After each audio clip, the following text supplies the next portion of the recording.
Good morning mga katornilyo.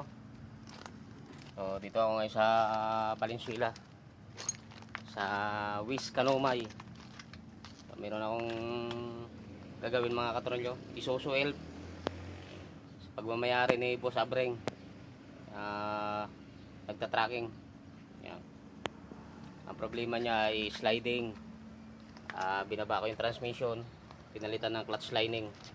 Yan ang mga katornilyo. Pero nakakabit ko na, nasalpa ko na. Yun. Handbrake na lang. So handbrake na lang mga katorilyo ang ikakabit ko. Papaganahan yung handbrake. Yan, sa dito nakalagay.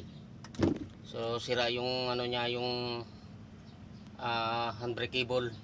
So ikakabit ko na lang yan mga katorilyo. So naisalpa ko na rin. Yung tambutso na lang, yung pipe at saka yung mga tornilyo sa transmission, yung ibang tornilyo. So wait lang mga tornilyo, ibubuhin ko na yan at kukumplituhin ko na.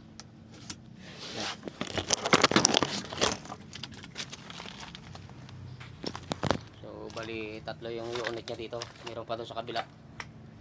Ito Hyundai, ito Isuzu Elf. Ito rin, elf din itong kabila. Yan.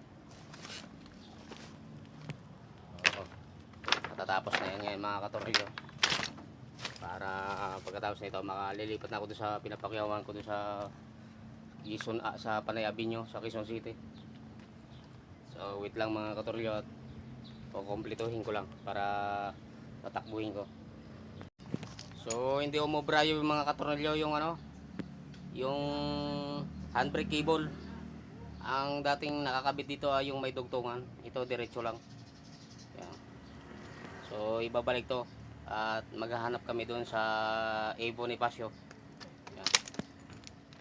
Itong truck na to mga katornilyo at saka itong makina na to ay Isuzu 4BE1 Eagle.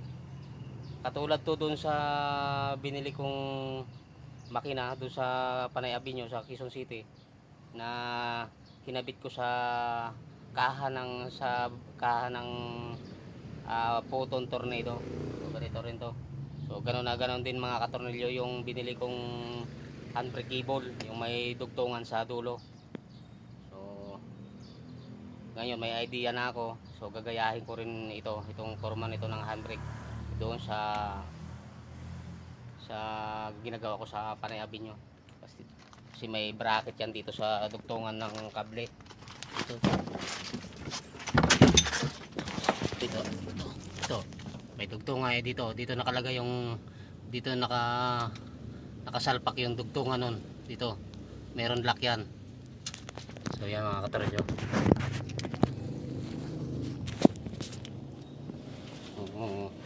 Pupunta pa kami sa Bonifacio. So ganyan na ganyan yan mga katornilyo. Yung ginagawa ko doon sa Panay Avenue, ganyan na ganyan. Pati yung tambutso niyan, yung pipe. Ito yung muffler. So gagayahin ko rin yan. Bibili ako ng ganyan isang buo. So dito yan naka dumadaan ng tubo niyan, ng tambutso papunta dito. So wait lang mga katornilyo. Hinihintay ko pa yung may-ari nito kasi pupunta kami sa Bonifacio, maghahanap ng handbrake cable. So yan mga katornilyo. Rinumpok sa kanya yun. Yan na yung bago. Ito yung sample namin. Nagkala mo nung pero wala ko hindi sa pangyayari bro. Hindi sa pangyayari. Dugtong. Tulog tapos magdiretso. Yan boss, saktong-sakto yan. Luma.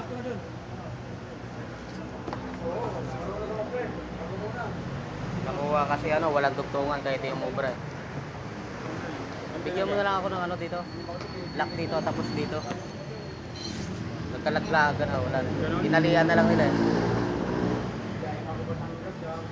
So, okay na yan. Yung katawan.